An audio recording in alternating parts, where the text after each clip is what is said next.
आक्रमक झालेली आहे। 5 निष्पाप नागरिकांचा बळी गेला आहे। शहरामध्ये खड्ड्यांचं साम्राज्य पसरलं। अतिशय खोटी बातमी आहे ही की फक्त 5च नागरिकांचा बळी गेलेला आहे। मागील 7 महिन्यामध्ये या शहरामध्ये शहराच्या परिसरामध्ये 310 अपघात झालेले आहेत, ज्याच्यामध्ये 106 लोकांचा मृत्यू झालेला आहे। मागील 7 महिन्यामध्ये फक्त महानगरपालिकेने जेव्हापासून हे खड्डे खंदायला घेतले तेव्हापासून नाशिक शहरातील 20 नागरिकांचा मृत्यू झालेला आहे। त्या लोकांची कुठं गणतीच केली गेलेली नाही आहे। हे प्रशासन अतिशय मस्तावल झालेलं आहे। आता खड्ड्यांचं नाव करून हे वेगळ्या प्रकारची निविदा काढायच्या मागे लागलेलं आहे।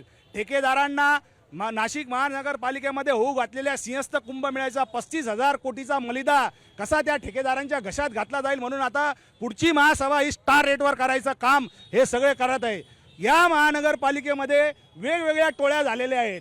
एक टोळी आहे महापौरांची, एक टोळी आहे आयुक्तांची, एक उपमहापौरांची टोळी आहे, एक स्टँडिंग कमिशनरची टोळी आहे। साम टीव्ही मी नेहमी पाहतो, त्यावर दाखवलेल्या बातम्या रिलेट करतात।